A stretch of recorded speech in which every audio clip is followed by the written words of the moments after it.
The day my parents called me worthless compared to my golden child sister was the day I decided to prove them so wrong.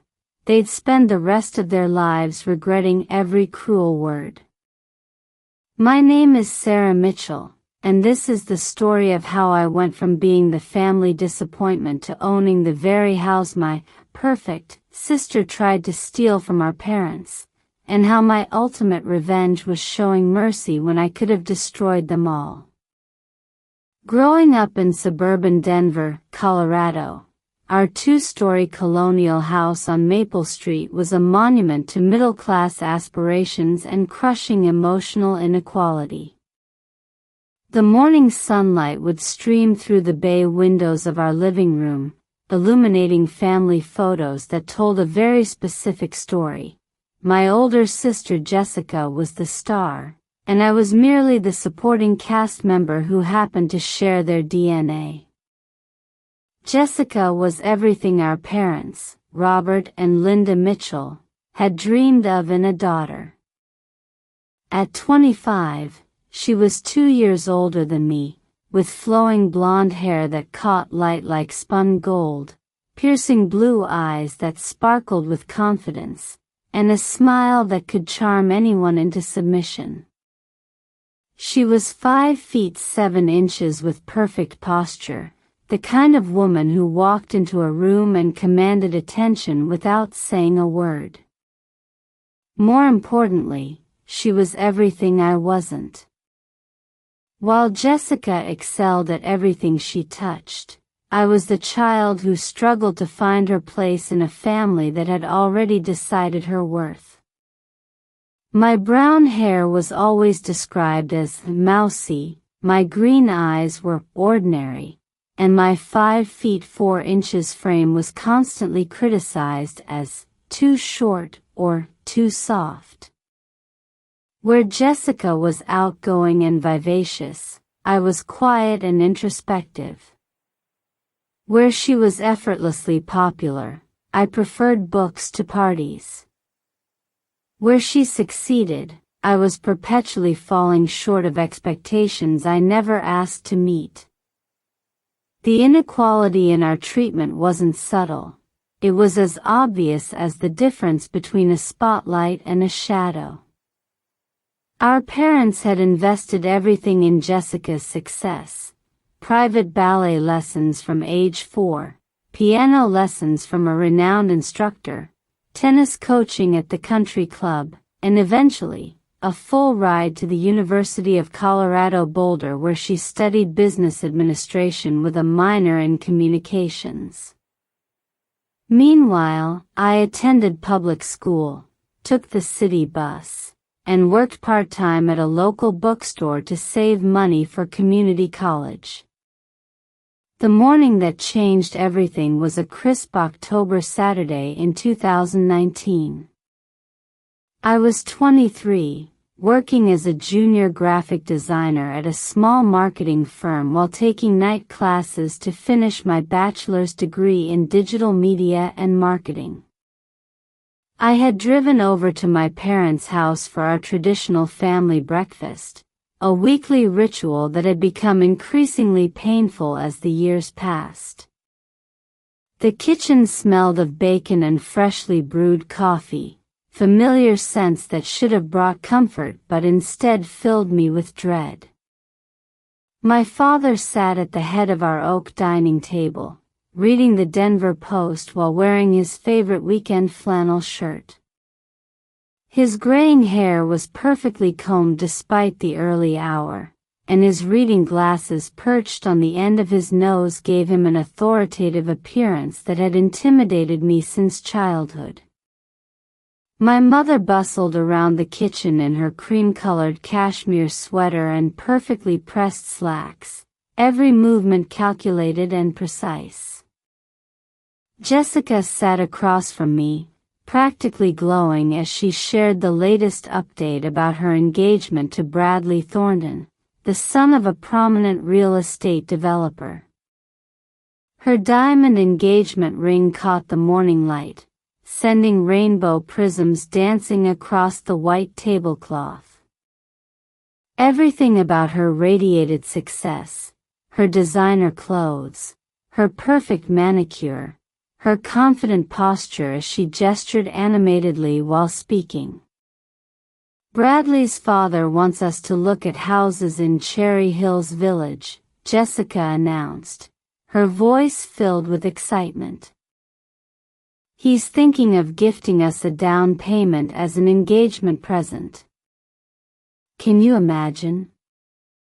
A house in the most exclusive neighborhood in Denver. My parents' faces lit up with pride and excitement. My father folded his newspaper and leaned forward with interest, while my mother clapped her hands together in delight. "Oh, sweetheart, that's wonderful," my mother exclaimed, her voice rising with genuine enthusiasm. "The Thorntons are such a distinguished family. Having you as part of their circle will open so many doors. And Bradley's law practice is really taking off," my father added approvingly. "Smart investment on both sides. You've chosen well, Jessica." I sat quietly, cutting my pancakes into small pieces and trying to ignore the familiar sting of being invisible at my own family's table. This was how it always went. Jessica would share some exciting news about her charmed life, our parents would shower her with praise and attention, and I would fade into the background like wallpaper. "What about you, Sarah?" Jessica asked suddenly, her tone carrying that particular blend of condescension and false interest that I knew so well. "Still working at that little design company? Making those, what do you call them, social media graphics?" The question was designed to highlight the vast difference between our achievements. While she was planning a wedding to a successful lawyer and shopping for houses in elite neighborhoods, I was creating Instagram posts for local restaurants and small businesses. The implication was clear: her life was important and mine was trivial. "Actually," I said, setting down my fork and looking directly at her, "I've been working on something bigger. I'm developing a comprehensive digital marketing strategy for." "That's nice, dear," my mother interrupted, not even bothering to look in my direction. "Jessica, tell us more about the wedding planning. Have you chosen a venue yet?" The casual dismissal hit me like a physical blow. I had been about to share news about a major project I'd been developing, an innovative social media marketing platform that was gaining serious attention from investors. But once again, my accomplishments were deemed unworthy of family attention. For the next hour, I sat silently while my parents hung on Jessica's every word. They discussed wedding venues, guest lists, honeymoon destinations, and future grandchildren with an enthusiasm that made my chest ache with longing. When Jessica mentioned wanting to start a family right away, my mother actually teared up with joy. "Oh, I can't wait to be a grandmother," she said, reaching across the table to squeeze Jessica's hand. "You're going to be such a wonderful mother. You have everything it takes to raise successful children." The implications stung. Jessica had everything it took to succeed at motherhood, while I, presumably, did not. As the morning wore on, I found myself studying my family with new clarity. My father's attention was completely focused on Jessica, his eyes lighting up whenever she spoke. My mother moved around her like a satellite, refilling her coffee cup, offering her more food, anticipating her needs before she even expressed them. Jessica basked in their adoration with the casual entitlement of someone who had never known anything else. And then came the moment that would change everything. My mother was clearing the breakfast dishes when the conversation turned to financial planning. Jessica mentioned that she and Bradley were looking into investments and long-term financial security. "Well, you know this house will be yours someday," my father said casually, gesturing around our family home. "Your mother and I have been thinking about updating our will. Since you're getting married and settling down, and Sarah is still figuring things out, it makes sense for you to inherit the family home." The words hit me like ice water. I looked up sharply, certain I had misheard. "Excuse me?" My mother waved her hand dismissively. "Oh, Sarah, don't look so surprised. Jessica has always been the responsible one, the one who makes good decisions. This house needs someone who can maintain it properly, someone with financial stability. You're still renting that tiny apartment and working at that little job. You're just not ready for this kind of responsibility. Besides," my father added, his tone matter of fact, "Jessica will need the space for her family. She's building a real life with real achievements. You're still playing around with computers and whatever it is you do." The casual cruelty of their words was breathtaking. In their minds, my life's work was playing around with computers, while Jessica's engagement to a rich man was a real achievement. The house I had grown up in, where I had celebrated birthdays and holidays, where I had dreamed of bringing my own future family for gatherings, was being casually signed away because I wasn't worthy of inheriting it.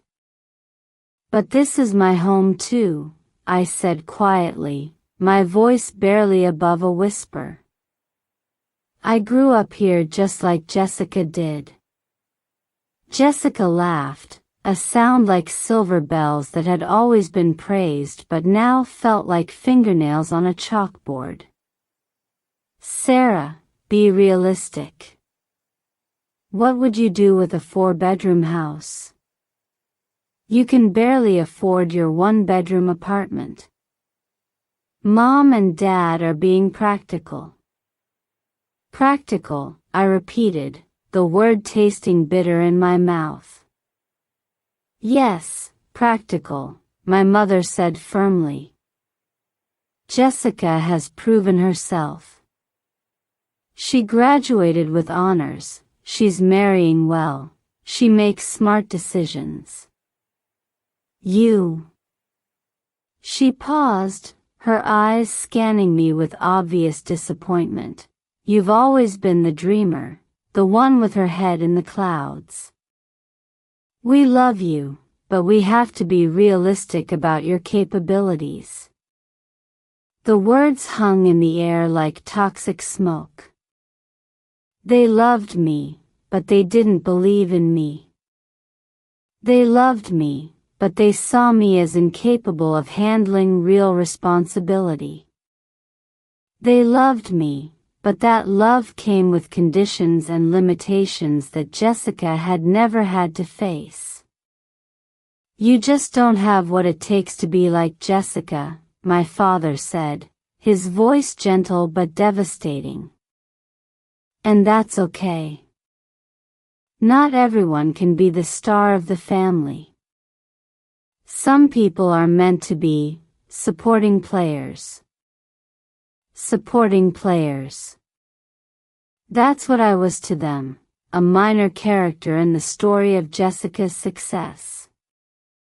I looked around the table at my family, my parents beaming with pride at their golden child, Jessica glowing with the confidence of someone who had never doubted her worth, and me, the disappointing daughter who would never measure up. In that moment, something fundamental shifted inside me. The hurt and anger crystallized into something else, a cold, clear determination that burned like ice. "You're right," I said quietly, standing up from the table. "I'm not like Jessica at all." I collected my purse and car keys while my family watched with mild confusion. At the doorway, I turned back to look at them one more time. "Thank you for making that so clear," I said. "It's good to know exactly where I stand."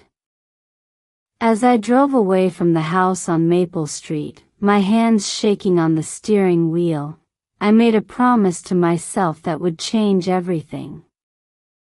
They were right. I would never be like Jessica. I would be so much more than they could ever imagine. And someday, when I had achieved everything they said was impossible for me, I would make sure they understood exactly what they had lost when they chose to believe in only one of their daughters. I didn't know it yet, but that humiliating breakfast was the last time I would ever sit at that table as the family disappointment. The next time I entered that house, I would own it. The week following that devastating breakfast, I threw myself into work with an intensity that surprised even me. Every cruel word my family had spoken became fuel for a fire that burned brighter with each passing day. I arrived at Morrison Marketing Solutions, the little design company where I worked, every morning at 7 a.m., 2 hours before anyone else, and I stayed until the security guards had to escort me out. My supervisor, David Chen, was a 35-year-old digital marketing veteran who had built the company from a one-person operation into a thriving agency with 12 employees. He had hired me 9 months earlier, recognizing something in my portfolio that my own family had never seen. While my parents dismissed my work as playing around with computers, David understood that digital marketing was the future of business. "Sarah, you're going to burn yourself out," he said one evening, finding me still at my desk at 9 p.m., working on a comprehensive social media strategy for a local restaurant chain. "Whatever happened last weekend really lit a fire under you." I looked up from my computer screen, my eyes burning from hours of staring at data analytics and campaign metrics. "I'm just trying to prove something to myself," I said, which was both true and wildly inadequate to describe the volcanic ambition that had erupted inside me. "Well, whatever it is, keep it up. Your work this week has been exceptional. In fact, I want to talk to you about something tomorrow. Can you stay after the team meeting?" The next day, David's revelation would set me on a path that my family could never have imagined.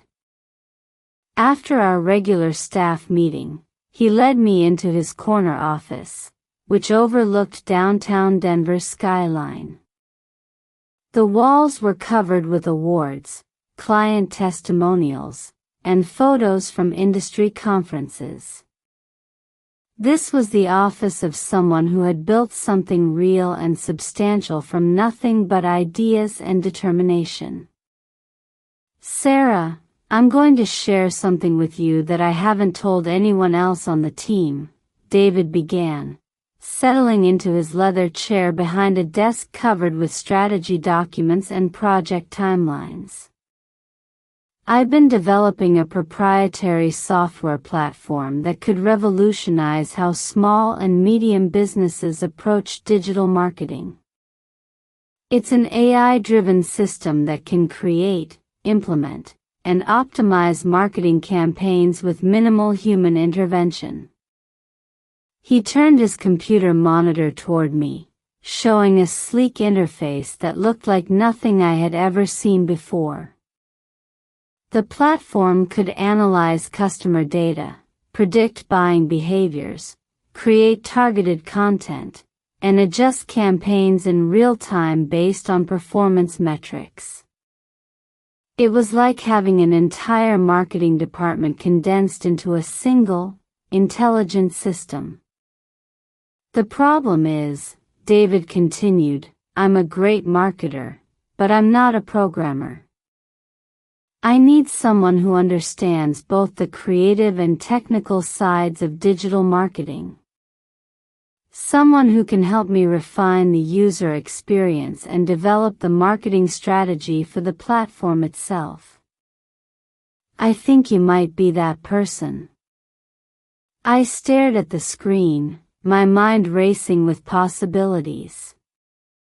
This wasn't just a job opportunity, it was a chance to be part of something that could reshape an entire industry.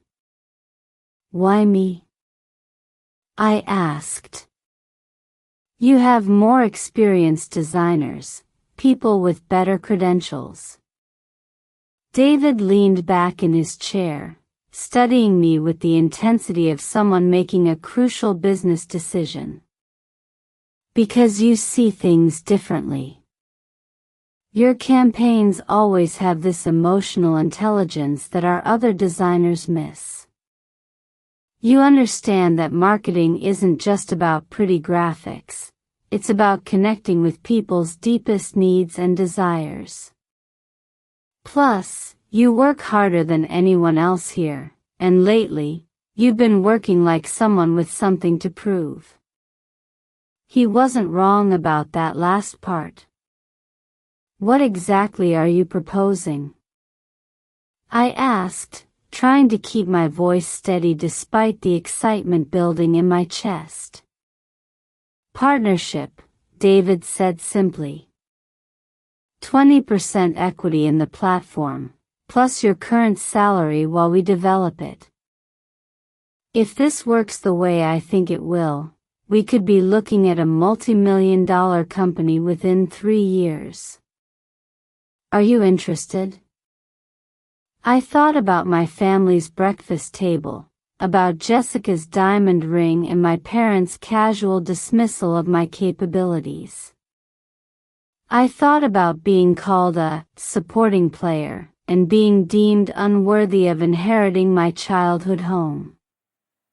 And then I thought about the possibility of building something so successful that it would be impossible to ignore. I'm very interested, I said. Over the next 6 months, my life became a carefully orchestrated balance between my day job at Morrison Marketing and my evenings and weekends developing what we called MarketMind Pro. I spent countless hours refining the user interface, testing the AI algorithms, and developing marketing strategies for the platform itself. David handled the technical programming while I focused on user experience and market positioning. The work was exhausting but exhilarating. For the first time in my life, I was building something that was entirely mine, something that showcased abilities I hadn't even known I possessed. Every late night and every weekend spent coding and strategizing felt like a step away from being the family disappointment and toward becoming someone my parents would have to acknowledge. During this period, I maintained minimal contact with my family. I attended Jessica's engagement party in December 2019, where I smiled politely while listening to endless conversations about wedding plans and real estate investments. I watched my parents fawn over Bradley Thornton, who turned out to be exactly what I expected: handsome, wealthy, and completely underwhelmed by everything that wasn't related to his own success. "Sarah, you look tired," my mother observed during the party, her tone carrying the familiar note of mild disapproval. "Are you taking care of yourself? You know, working too hard can be just as problematic as not working hard enough." "I'm fine, Mom," I replied, sipping my wine and watching Jessica hold court in the center of the living room, surrounded by admiring friends and relatives. "Well, make sure you don't neglect your personal life," she continued. "Jessica is building a future with Bradley. You're already 23. You should be thinking about settling down instead of spending all your time on work." The irony was breathtaking. When Jessica focused on her career, she was praised for her ambition and drive. When I did the same thing, I was criticized for neglecting my personal life. The double standard was so blatant it was almost comical. "I'll keep that in mind," I said, excusing myself to refill my wine glass and avoid saying something I might regret. By March 2020, MarketMind Pro was ready for beta testing. We had spent months refining the platform, and the results were beyond our most optimistic projections. The AI could increase marketing campaign effectiveness by an average of 340%, reduce customer acquisition costs by 60%, and generate detailed analytics that would have taken human marketers weeks to compile. Our first beta client was a struggling restaurant chain called Mountain Fresh Eatery, with 5 locations around Denver. The owner, Maria Gonzalez, was a brilliant chef but had no idea how to market her business effectively. Within 6 weeks of implementing MarketMind Pro, her online engagement had increased by 500%, her delivery orders had tripled, and she had opened 2 additional locations. "Sarah, this is incredible," Maria said during our follow-up meeting. "I've never seen results like this. How much does this platform cost? I want to upgrade to the full version immediately." That's when I realized we had something truly special. Over the next few months, word spread through Denver's business community about our revolutionary marketing platform. Companies that had struggled with digital marketing for years were seeing unprecedented results within weeks of implementation. By July 2020, we had 50 clients paying between $2,000 and $5,000 per month for access to MarketMind Pro. David and I were splitting revenues after expenses, and my monthly income had increased from $3,500 to over $15,000. For the first time in my life, I had real financial security and the growing confidence that came with professional success. But the real breakthrough came in September 2020, when we received a call that would change everything. "This is Jennifer Walsh from TechCrunch," the voice on the phone said. "We've been hearing amazing things about your MarketMind Pro platform. We'd like to feature your company in our Startup Spotlight series. Would you and your partner be available for an interview?" TechCrunch was the most respected technology publication in the world. A feature article from them could catapult a small startup into the national spotlight overnight. David and I spent the next week preparing for what could be the most important interview of our lives. The article, titled Two Denver Entrepreneurs Revolutionize Small Business Marketing with AI, was published on October 15, 2020. Within hours of its release, our phone was ringing constantly with inquiries from potential clients, investors, and media outlets wanting follow-up interviews. The article described MarketMind Pro as the most innovative marketing automation platform we've seen this year, and praised our intuitive user interface and impressive results data. Most importantly, it positioned our company as a major player in the rapidly growing marketing technology sector. 3 days after the TechCrunch article was published, we received a call that would change my life forever. "This is Rebecca Sterling from Horizon Ventures," the caller said. "We're a venture capital firm specializing in early-stage technology companies. We're very interested in discussing an investment opportunity with MarketMind Pro. Would you be available for a meeting next week?" Horizon Ventures was one of the most prestigious VC firms in the country, with a portfolio that included several companies that had gone on to become billion-dollar enterprises. The fact that they were interested in us was both thrilling and terrifying. The meeting took place at their offices in downtown Denver, in a sleek conference room with floor-to-ceiling windows overlooking the Rocky Mountains. Rebecca Sterling was a sharp, professional woman in her 40s who had built her reputation by identifying promising startups before they became household names. "We've been tracking MarketMind Pro since the TechCrunch article," she began, sliding a thick folder across the conference table. "Your platform addresses a massive market need, your early results are impressive, and your growth trajectory suggests serious potential for scalability." She opened the folder to reveal detailed financial projections, market analysis reports, and what appeared to be a formal investment proposal.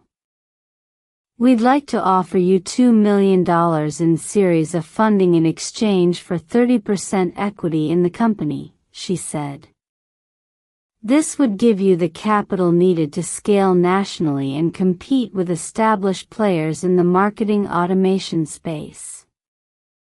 I looked at David, who appeared to be trying very hard not to hyperventilate. $2 million. 6 months earlier, I had been making $3,500 a month and living in a tiny apartment. Now, a prestigious venture capital firm was offering us enough money to build a national company. "What's the timeline for a decision?" David asked, his voice carefully controlled. "We'd like to move quickly," Rebecca replied. "The marketing automation sector is heating up, and we want to establish MarketMind Pro as a leader before competitors emerge. Could you give us an answer by the end of next week?" That night, David and I sat in his office until 3 a.m., running financial projections and discussing the implications of accepting venture capital funding. With Horizon's investment, we could hire a full development team, launch a national marketing campaign, and potentially reach profitability within 18 months. "Sarah, this is it," David said, leaning back in his chair and staring at the ceiling. "This is our chance to build something really significant. Are you ready for this?" I thought about my family's breakfast table, about being called a supporting player, about Jessica inheriting the family home because I supposedly lacked the capability to handle real responsibility. I thought about my parents' confident prediction that I would never amount to anything significant. "I'm ready," I said. We accepted Horizon's offer on October 30, 2020. The investment gave us immediate access to $2 million in funding, plus Rebecca Sterling's expertise and connections in the technology industry. More importantly, it validated what I had always suspected but never dared to believe: I was capable of building something extraordinary. Over the next 6 months, MarketMind Pro grew from a 2-person startup to a legitimate technology company with 15 employees, offices in Denver and Austin, and over 300 clients across the United States. My personal income had increased to over $50,000 per month, and my 20% equity stake was valued at approximately $8 million based on our latest funding round. But the most satisfying transformation was internal. The quiet, overlooked daughter who had sat silently at family breakfasts had evolved into a confident entrepreneur who was building a company that would soon be worth tens of millions of dollars. I was no longer trying to prove I was worthy of my family's attention. I was becoming someone whose success was so undeniable that their opinions would become irrelevant. By April 2021, almost exactly 2 years after that devastating breakfast conversation, I was ready to let my family discover what their supporting player had accomplished while they weren't paying attention. The first sign that my family was beginning to hear whispers about my success came through an unexpected source: my cousin Rachel, who worked as a financial advisor at a prominent Denver investment firm. Rachel had always been the family member who kept track of everyone's achievements and failures, and she prided herself on knowing the latest gossip about extended family members. In May 2021, she called me on a Tuesday afternoon while I was reviewing quarterly revenue reports in my new corner office. MarketMind Pro had just signed a major contract with a national retail chain, and our revenues were projecting to hit $8 million annually by the end of the year. "Sarah, I need to ask you something," Rachel said, her voice carrying a mixture of curiosity and disbelief. "A client of mine mentioned a company called MarketMind Pro during our meeting yesterday. She said it was revolutionizing her business's marketing." The name sounded familiar, so I looked it up, and, "Is that your company?"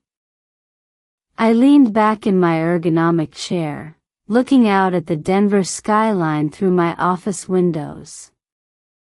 The view included the building where Morrison Marketing Solutions was located, the little design company where I had worked just 18 months earlier. "Yes, that's my company," I said simply. "Sarah, the articles I'm reading, they're saying your company is worth millions. Is that true?" "It's growing quickly," I replied, not wanting to give too many details to someone who would undoubtedly report everything back to my parents. "But, how?" "I mean, last I heard, you were working at some small marketing firm. When did you start your own company?" The question revealed exactly how little attention my family had paid to my life over the past 2 years. While they had been focused exclusively on Jessica's wedding planning and real estate investments, I had been building something that would soon be worth more than everything they owned combined. "I've been working on it for a while," I said. "I should probably get back to work now, Rachel. Thanks for calling." After I hung up, I sat quietly in my office, knowing that within hours, my parents would receive a detailed report about their disappointing daughter's unexpected success. I wondered how they would process the information, whether they would feel proud or threatened, whether they would finally see me as worthy of their attention. The call came that evening while I was at home in my new 2-bedroom apartment in downtown Denver's most exclusive building. I had moved there in March, trading my tiny studio for a luxury space with floor-to-ceiling windows, a gourmet kitchen, and a view of the city lights that never failed to remind me how far I had come. "Sarah, it's your mother." Linda Mitchell's voice sounded strained, almost uncertain. "Rachel called us this afternoon with some very interesting news about your business ventures." I set down my glass of wine and walked to the window, looking out at the city I was slowly conquering. "Oh. What did Rachel have to say?" "She said you're running some kind of technology company." She made it sound quite successful. The word "successful" seemed to stick in my mother's throat, as if she was struggling to associate it with me. "MarketMind Pro is doing well," I said neutrally. "Well enough that you're worth millions?" The question came out in a rush, as if she couldn't quite believe she was asking it. "The company is valued at several $1,000,000, yes." The silence that followed was deafening. I could practically hear my mother's worldview cracking as she tried to reconcile the daughter she had written off as incapable with the daughter who had apparently built a multi-million-dollar business without their knowledge or assistance. "Why didn't you tell us?" she asked finally. "You never asked," I replied simply.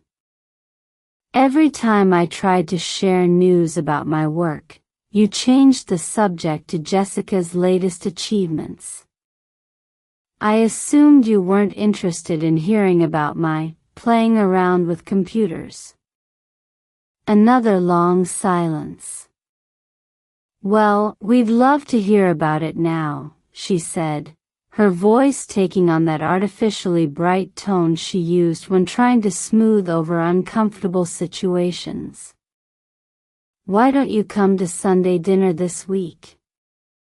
We can celebrate your success." The invitation was so transparently opportunistic that it was almost insulting. For 2 years, they had shown no interest in my life beyond casual, dismissive questions.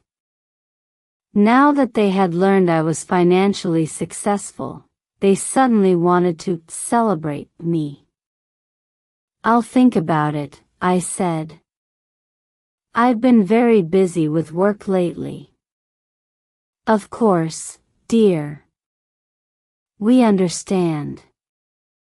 We're just so proud of you." The words rang hollow.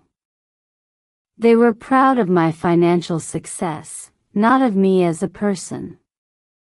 They were proud of what I had accomplished in spite of their lack of support, not because they had ever believed in my potential. Over the next few weeks, my phone rang constantly with calls from family members who had suddenly discovered my existence. Aunts and uncles who had barely acknowledged me at family gatherings were now calling to catch up and hear about my business. Cousins who had always treated me as Jessica's less impressive sister were suddenly interested in my opinions and experiences. But the most telling reaction came from Jessica herself. She called on a Friday evening in late May, just as I was leaving the office after a particularly successful day. We had just signed 3 major new clients, and our projected annual revenue had jumped to $12 million. "Sarah, I can't believe what I'm hearing about your company," she said, and for the first time in my life, her voice carried a note of uncertainty. "Mom and Dad are saying you're some kind of tech entrepreneur now?" "Something like that," I replied, walking through downtown Denver toward my apartment building. The city felt different now that I was successful, more welcoming, more full of possibilities. "But how is that possible?" "I mean, you were working at that little design place last time we talked. When did you start your own company?" The question revealed just how little she had been paying attention to my life. While I had been building MarketMind Pro, she had been so focused on her own wedding planning and social life that she hadn't noticed her sister was creating something extraordinary. "I've been working on it for about 2 years," I said. 2 years? But why didn't you say anything? "I tried to, actually. Remember that breakfast when I started to tell you about a major project I was working on? You interrupted me to talk about wedding venues." I could hear her sharp intake of breath as she remembered the conversation. I was excited about the wedding. I didn't realize you were talking about something so important." "It's fine, Jessica. You had other priorities." "Sarah, I feel terrible. I had no idea you were building something so significant. Mom and Dad are saying your company is worth millions. Is that true?" The conversation was surreal. For the first time in our adult lives, Jessica was asking me about my achievements instead of the other way around. For the first time, she sounded impressed rather than condescending. "The company is doing well," I said carefully. "I'm happy for you," she said, and she actually sounded like she meant it. "I'm sorry I wasn't more supportive before. I guess I didn't realize how seriously you were taking your career." After that conversation, I realized something had fundamentally shifted in my family's dynamics. I was no longer the disappointing daughter who needed their approval.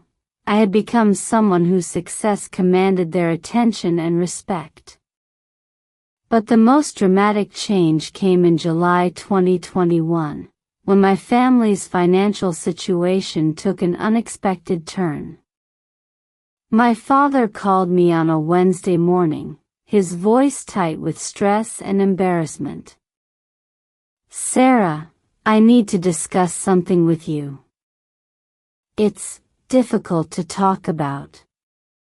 "What's wrong, Dad?" "Your mother and I have run into some financial problems. My company has been struggling since the pandemic, and we've had to take on significant debt to keep the business afloat. We're behind on the mortgage payments for the house." The house.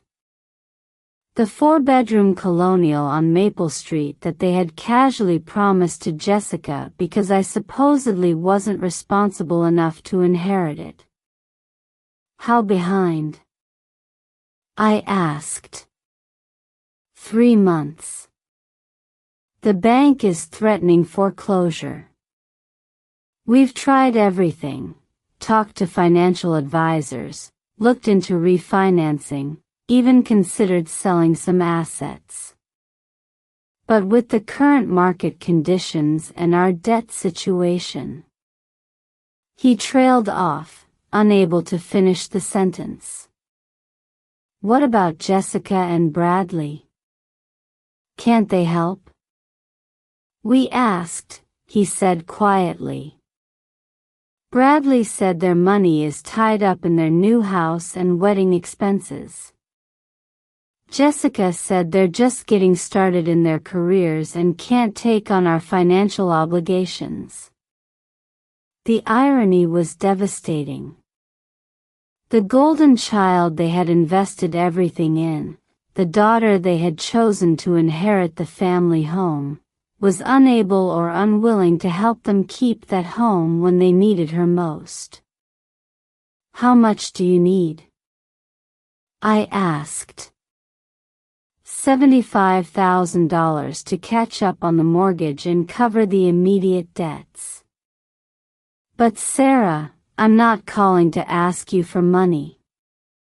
I know we haven't always been fair to you. I'm calling to let you know that we might lose the house. I thought you should hear it from us first." I sat in my office, looking out at the city I had conquered, thinking about the family who had written me off as a failure. They were about to lose the house they had promised to their favored daughter, and their golden child couldn't save them. But their disappointing daughter, the one who wasn't worthy of inheriting the family home, now had the financial power to rescue them. "Dad, let me ask you something," I said. "If I were to help you with this debt, what would happen to the house? Would it still go to Jessica when you pass away?" The silence stretched for nearly a minute. "Sarah, we need to talk about that. Your mother and I have been discussing our will since we learned about your success.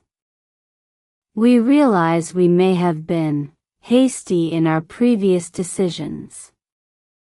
"Hasty," I repeated. "That's an interesting way to put it." "We were wrong," he said simply. "We were wrong about you, about your capabilities, about your future. We let our preconceptions cloud our judgment, and we're deeply sorry." The apology felt both genuine and devastatingly late. They were sorry now that they needed my help, sorry now that my success had forced them to reconsider their assumptions. But they hadn't been sorry when they casually dismissed my life's work as playing around with computers. "I'll call you back tomorrow," I said. "I need some time to think about this." That night, I sat in my apartment with a bottle of wine and a legal pad, calculating exactly what my family's salvation would cost me. $75,000 was a significant amount, but it represented less than 3 months of my current income. I could write them a check without significantly impacting my financial situation. But the question wasn't whether I could afford to help them. The question was whether I wanted to.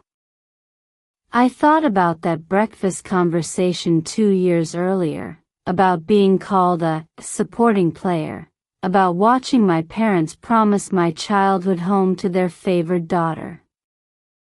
I thought about all the times my achievements had been dismissed, all the times my dreams had been treated as unrealistic fantasies. And then I thought about the kind of person I wanted to be. Did I want to be someone who held grudges and sought revenge? Or did I want to be someone who transcended the petty cruelties of the past and chose mercy when I had the power to choose otherwise? By morning, I had made my decision.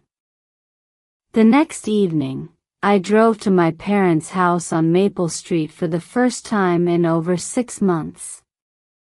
As I pulled into the driveway, I noticed how tired the property looked, peeling paint on the shutters, overgrown landscaping, and a general air of neglect that spoke to their financial struggles.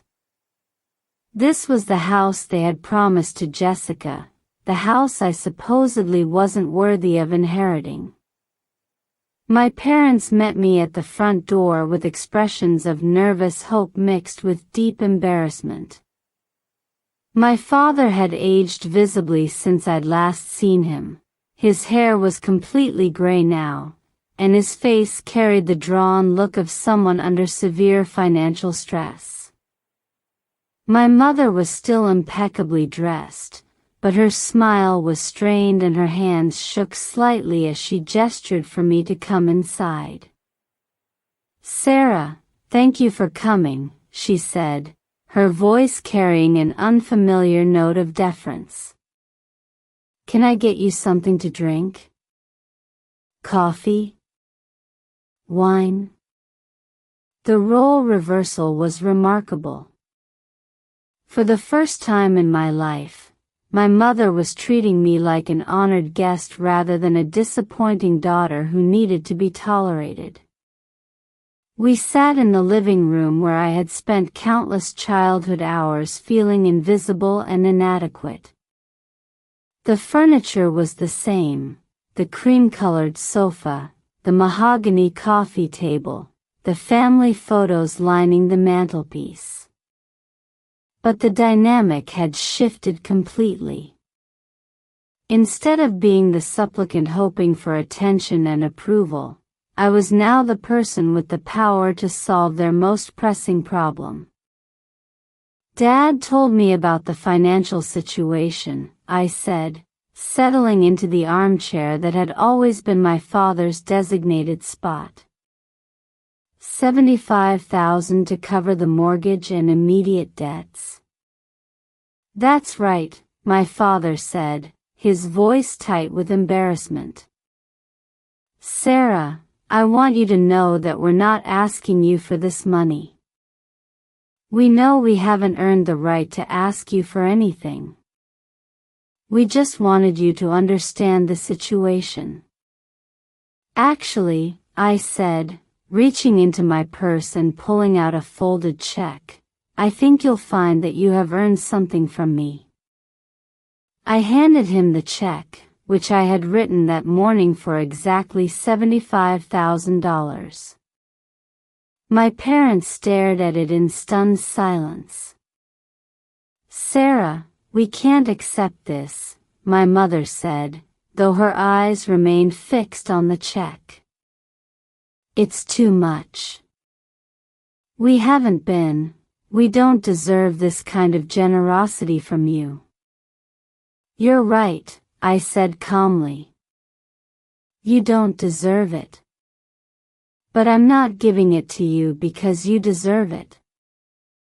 I'm giving it to you because I can afford to, and because watching you lose your home won't make me feel better about the past." My father's hands trembled as he held the check. "How can we ever repay you?" "You can't," I said simply. "And I don't want you to try. Consider this a gift with no strings attached." The relief in their faces was palpable, but it was mixed with something else, shame, perhaps, or the dawning realization of just how thoroughly they had misjudged their younger daughter.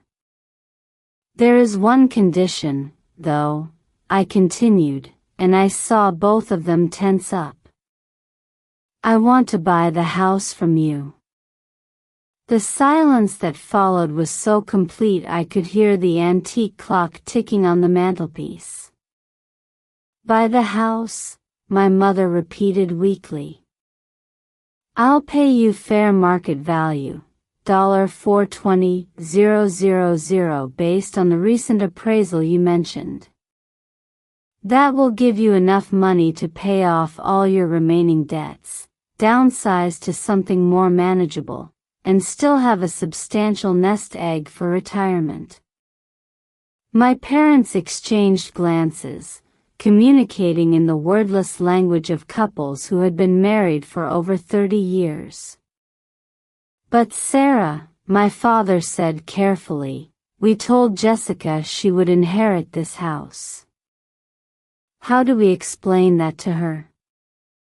You explain it by telling her the truth, I said. That the daughter you deemed incapable of handling real responsibility is now financially capable of purchasing the family home outright, while the daughter you chose as your heir wasn't able to help you keep it. The words hung in the air like smoke from an explosion. For the first time, my parents were forced to confront the complete reversal of their expectations and assumptions. What would happen to us? My mother asked quietly. Would you want us to move out immediately? This was the moment I had been unconsciously preparing for since that devastating breakfast conversation 2 years earlier. This was my chance for ultimate revenge, to buy their house and evict them, to force them to experience the kind of rejection and displacement they had made me feel my entire life.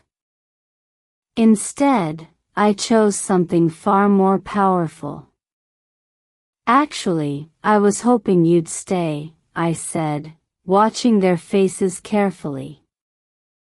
I don't need a 4-bedroom house right now, and this place has too many memories for me to feel comfortable living here. I'd like you to remain here as long as you want, paying reasonable rent that covers the property taxes and maintenance costs. Think of it as indefinite tenancy. The shock on their faces was absolute. They had braced themselves for punishment, for payback, for the kind of cruelty they had shown me. Instead, I was offering them mercy and security. You would let us stay in our own home, my mother whispered. It wouldn't be your home anymore, I said gently. It would be mine.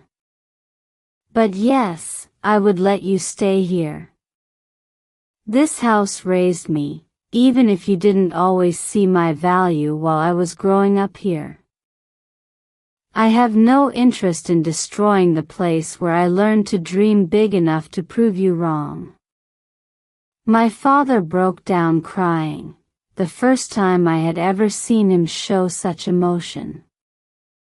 My mother reached for his hand, tears streaming down her face. Sarah, why? She asked through her sobs. After everything we put you through, after all the ways we failed you, why would you show us this kind of kindness? I thought about that question for a long moment, looking around the room where I had spent so many hours feeling invisible and inadequate. Because proving you wrong about my character is more satisfying than proving you were right about my capacity for revenge, I said. Because I want to be the kind of person who shows mercy when she has the power to destroy.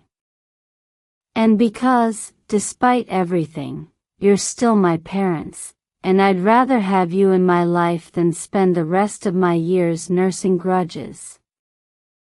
Over the next 2 months, the legal paperwork was completed.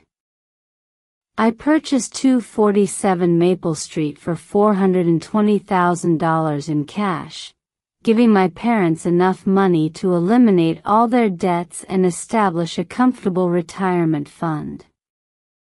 They signed a lease to remain in the house for $1,200 per month, just enough to cover property taxes, insurance, and basic maintenance.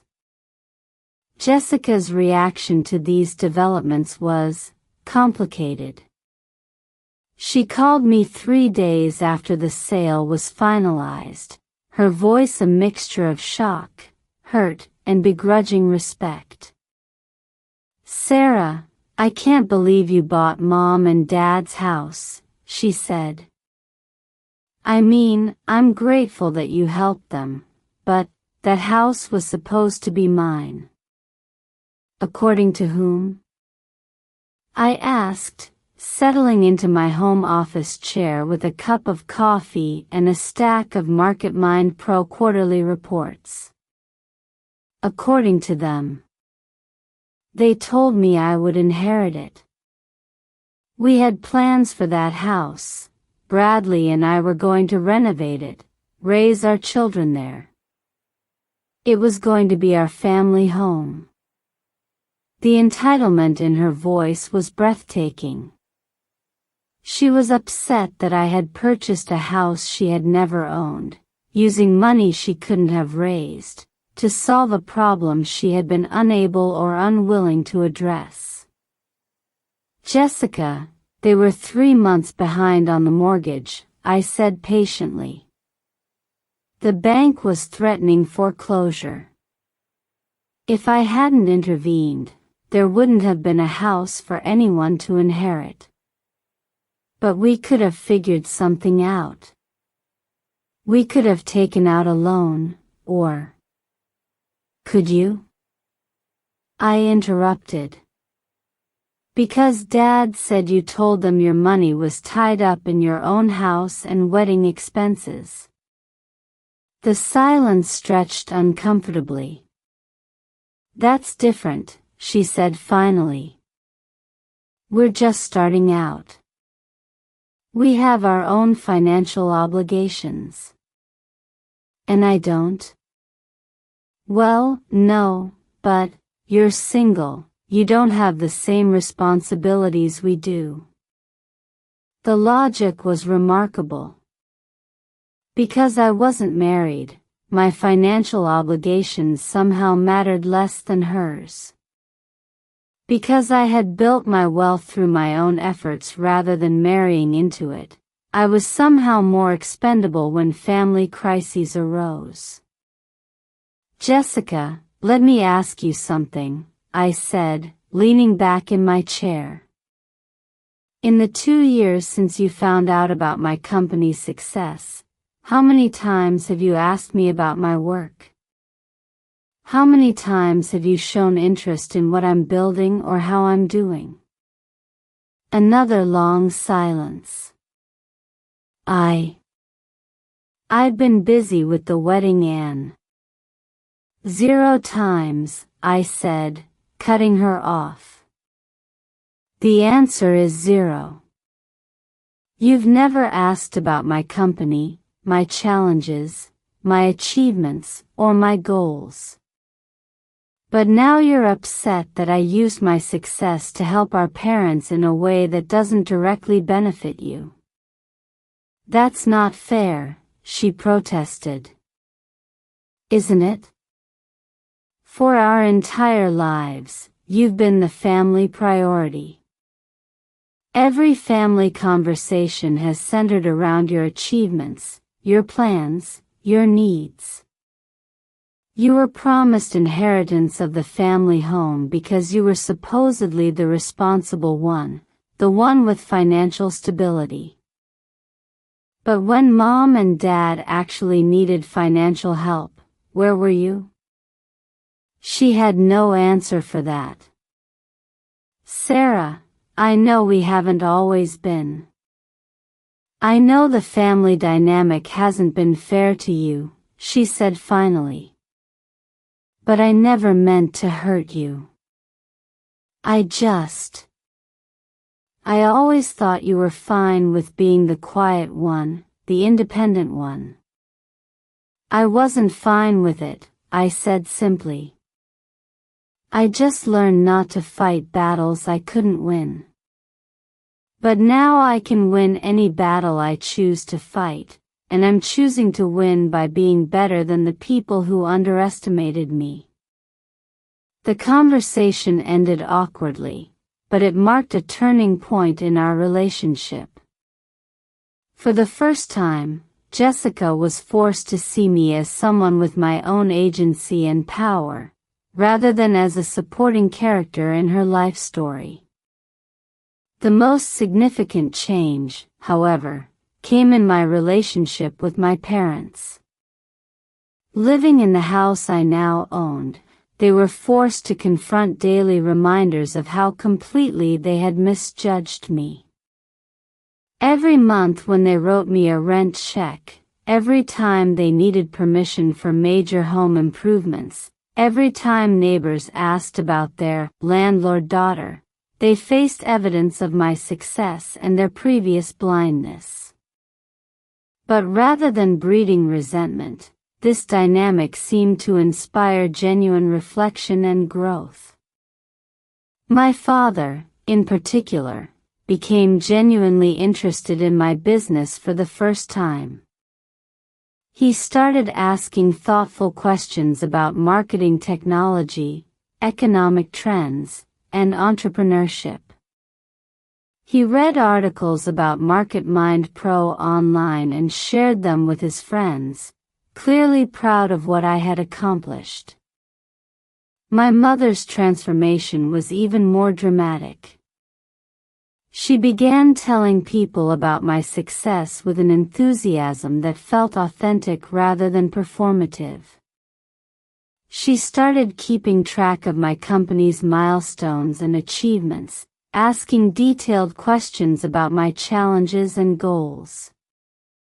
"Sarah, I read that article about you in Forbes," she said during one of our monthly dinner meetings. "The journalist called you one of the most innovative young entrepreneurs in Colorado." I saved 3 copies. It was the kind of maternal pride I had craved my entire childhood, arriving decades late but feeling genuine nonetheless. 6 months after purchasing the house, I received news that would cement my transformation from family disappointment to family success story. Rebecca Sterling from Horizon Ventures called with an offer that would change everything. "Sarah, we've been approached by a major technology corporation about acquiring MarketMind Pro," she said during our Monday morning phone call. "They're offering $47 million for full acquisition, or $23 million for a controlling stake that would allow you and David to remain as executives." $47 million. My 20% equity stake would be worth approximately $9.4 million after taxes, enough money to ensure financial security for the rest of my life. Enough to make me independently wealthy before my 30th birthday. "What's your recommendation?" I asked, though I was fairly certain I already knew my answer. "I think you should seriously consider the full acquisition," Rebecca said. "This is life-changing money, and the acquiring company has the resources to scale MarketMind Pro globally in ways that would be difficult for us to achieve independently." That weekend, I made another trip to Maple Street, to the house I now owned, where my parents lived as my tenants, to discuss the most significant financial decision of my life with the people who had once deemed me incapable of handling real responsibility. $47 million, my father repeated, staring at me across the kitchen table where I had been humiliated and dismissed just 3 years earlier. "For a company I built from nothing, using skills you told me weren't real qualifications for adult success," I said, though there was no anger in my voice anymore. The success had burned away the resentment, leaving only a quiet satisfaction. "Sarah, we were so wrong about you," my mother said, reaching across the table to take my hand. "We were wrong about everything. Your intelligence, your capabilities, your potential. We failed you as parents, and somehow you succeeded anyway." "You didn't fail me," I said, surprising myself with the realization. "You gave me something more valuable than encouragement. You gave me motivation. Every time you told me I wasn't good enough, you made me more determined to prove you wrong." Every time you chose Jessica over me, you forced me to develop independence and self-reliance. I built MarketMind Pro because I had something to prove, not in spite of your doubts but because of them.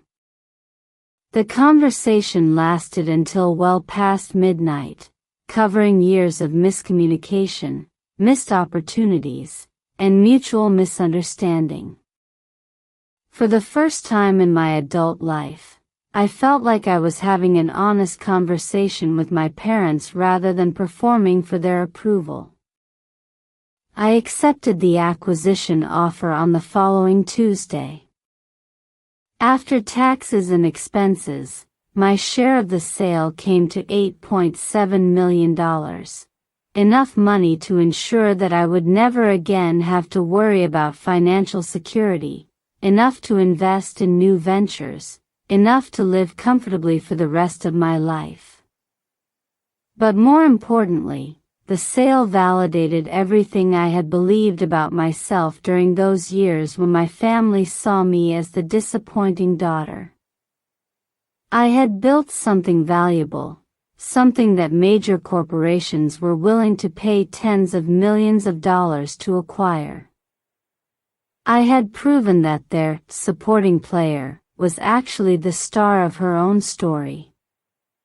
The closing dinner for the MarketMind Pro acquisition was held at Denver's most exclusive restaurant, with all the key players in attendance, David and I, Rebecca Sterling and her team from Horizon Ventures, executives from the acquiring corporation, and our lawyer and financial advisors.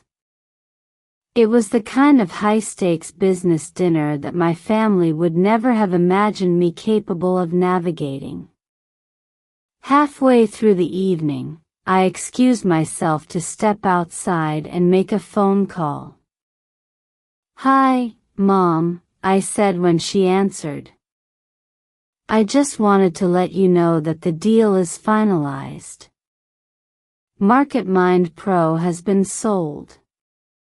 "Oh, sweetheart, congratulations," she said, and I could hear genuine pride and excitement in her voice. "How do you feel?" I looked back through the restaurant's windows at the table full of successful professionals who were celebrating my achievements, then down at my phone showing a call with the woman who had once called me incapable of real success. "I feel like I finally became the person I always knew I could be," I said. "I feel like I proved that the little girl you didn't believe in was worth believing in after all." "You were always worth believing in," she said softly. "We just couldn't see it. I'm sorry it took us so long to understand who you really are." When I returned to the dinner table, David raised his glass for a final toast. "To Sarah," he said, "who proved that the best revenge against people who underestimate you is becoming so successful that their opinions become irrelevant." The whole table drank to that sentiment, but I knew it wasn't quite accurate. My revenge hadn't been about making their opinions irrelevant, it had been about changing their opinions entirely. Instead of destroying the people who had hurt me, I had chosen to transform them, to give them the opportunity to see me clearly for the first time. Today, 3 years after that devastating breakfast conversation,